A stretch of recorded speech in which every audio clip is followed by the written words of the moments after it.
Because of the work that I do, I often feel like I get a little sneak peek of what is going on because of different themes that come up in my clinical work. And a theme that has been coming up a lot lately is how employers are taking care of or not taking care of their employees' financial well-being. Probably no surprise, but financial stress is incredibly high right now, and employees are saying that that financial stress is bleeding out into other areas of their life, whether it is the very real fear of not having enough money to pay bills or being worried about not being able to achieve savings goals. Many workers feel like they are trapped in this cycle, and when they turn to their employers for help or for guidance, they're often met with a pamphlet on how to budget or how to save more. And instead, I want to offer some insights as a financial therapist on what you might be doing if you're an employer to help encourage your employees' well-being. And if you're an employee, you might want to listen to this video and maybe send it to your HR bestie at work. If you're new here, my name is Lindsay. I'm a certified financial therapist, licensed social worker, and author of the book, The Financial Anxiety Solution. I help people at the intersection of money and mental health, aka financial wellness. In this video, I'm going to put on, the nerdy glasses today and share some statistics from the HR world regarding how employees are feeling about what's going on in their wallets and in their bank accounts and how it's impacting how they show up at work. We'll start on the employer side or the company side, and then we'll talk about how it impacts employees. Over half of Americans have less than 3 months of expenses in a savings account that they can tap in the event of an emergency. According to the HR services provider Wellwright, these very real financial worries of not having enough money show up in the workplace because what they found is that financially stressed employees are losing about 15 hours of productivity every single week because they are distracted, they are putting out financial fires, or they're not showing up as their full selves because they're stressed about money. This 15-hour a week of productivity loss results in a $244 billion, yes, with a B,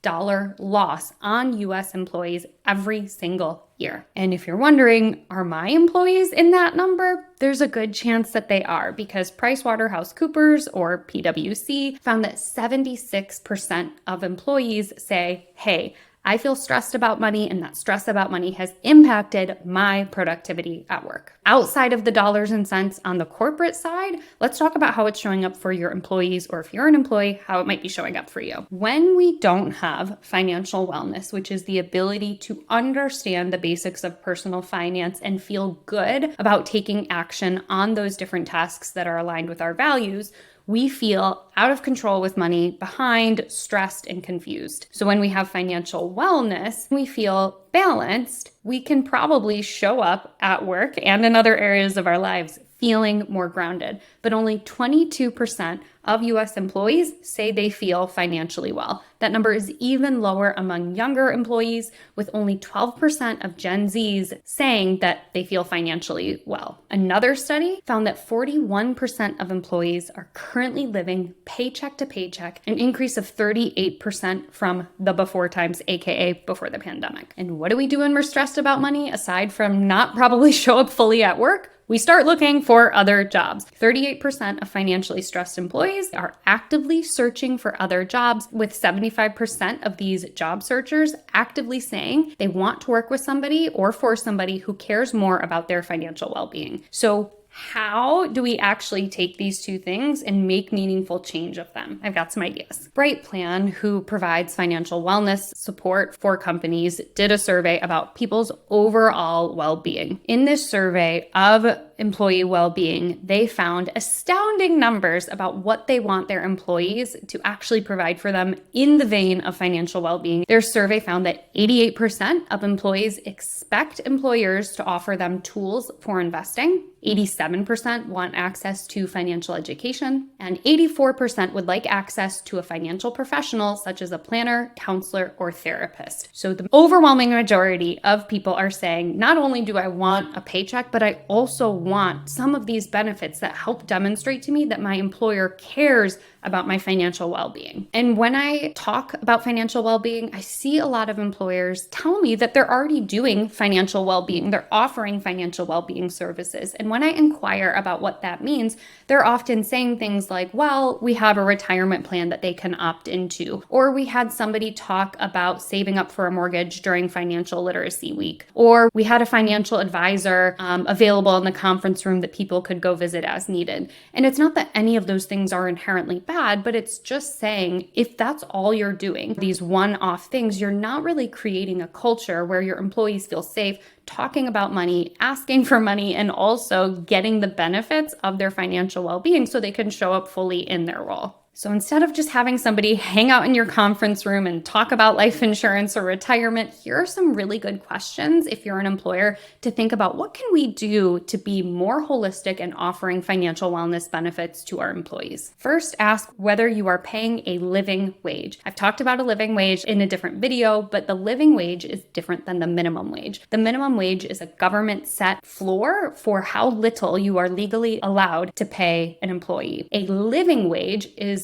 a wage that has been determined by researchers at MIT who determine how much money a person needs to earn hourly in order to pay for their basic needs. Minimum wage is often much, much lower than what a living wage is. When we are not paying our employees a living wage, they're often trying to make ends meet by working multiple jobs, by cutting corners in their life and in their well-being to try and make ends meet. And we don't want that. And there often tends to be higher turnover. So rather than paying them the least amount that you can pay them that the government says you can pay them, I encourage you to look at the living wage calculator to help determine how much you should be paying your employees to honor their agency as a human and worth as a human and make sure that you're helping them to cover their needs. This kind of flows into the next question, which is, are we paying our employees enough so that they can pay for their basic needs and have a cushion? Living paycheck to paycheck is hella stressful, and if you can help alleviate that for your employees, you likely have a better employee buy-in, decrease turnover, and decrease financial stress. Along with that, with this cushion, do your employees know about what an emergency fund is, why it matters, and do you offer any sort of emergency fund benefit? This is a newer benefit that I've seen popping up over the last few years, which is something like after 90 days at the company, you get a $500 bonus to put toward your emergency fund. Or upon sign-on, we automatically open a high-yield savings account for you and start funding it and putting some of your money from every single paycheck into it to help you start cushioning your emergency fund. Are you thinking creatively about ways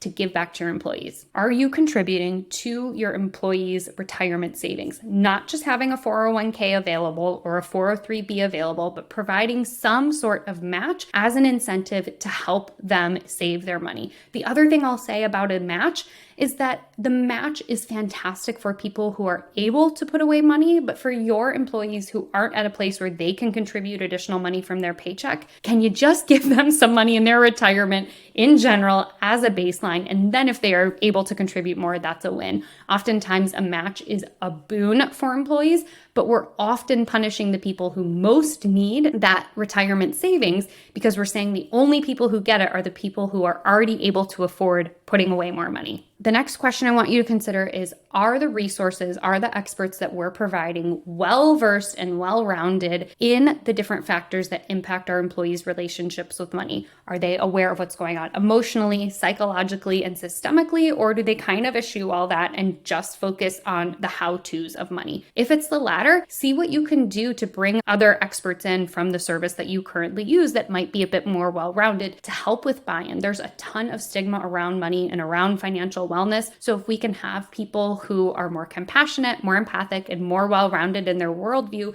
it will likely increase your employees' buy-in around the benefits that you offer. Next question, do you encourage continuing education and growth at the company? Yes, in terms of if you do these things, then you can apply for a promotion, but also if an employee comes to you and says that they want to attend, a $200 workshop that will benefit the company, how readily available are funds for things like professional growth and development? Next question, do we incorporate financial wellness into our workplace culture? There's a lot of talk about the culture of a workplace, but one thing that continues to be pretty quiet is how financial well-being or financial wellness shows up. Over the last 10, 20 years, I've seen a huge shift in caring about employees' emotional and mental well-being with even small things like fidget toys or stress balls that help to acknowledge that employees are stressed. They might have worries, and here are some small ways that we can acknowledge that and tend to that. How are you doing that in terms of financial wellness? Are you making sure that employees know really clearly what they need to do in order to go up for a promotion or how to enroll in the financial benefits that are available? Or are you just kind of hands off and letting them swim on and figure it out? Whether you do things like have emergency fund boosters or personalized financial planning workshops, there are so many different ways to think about incorporating financial wellness. Finally, do you provide financial therapy or financial therapy consulting or coaching services to your employees? Let me get into why I think you should consider it. Financial therapy digs deep into the emotional and psychological reasons around money management. So often we focus on how to save for retirement, make a budget, but we don't really focus on what gets in the way of making a budget or what might be hard about starting to save for retirement. And that's where a financial therapist can really come in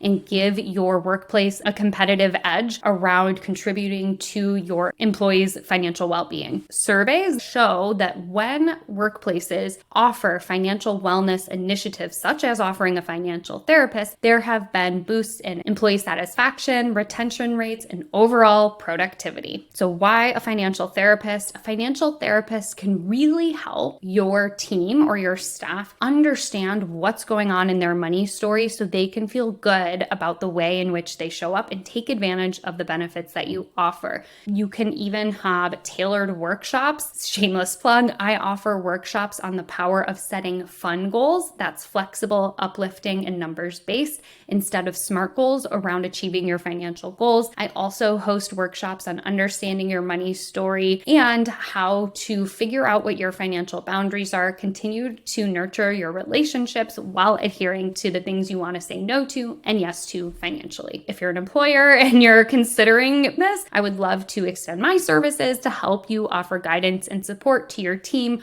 around the intersection of money and mental health. If you're an employee, like I said, forward this on to your business bestie. And it's not just me. Financial therapists are a growing group of professionals who are dedicated to helping people feel better about their relationship with money, and employee financial well-being is just one aspect of how we do it. If you want to inquire to hire me, go to mindmoneybalance.com/speaking. I will have it linked in the description box. Thanks so much for listening, and I hope you're tending to your financial well-being. I'll see you next time.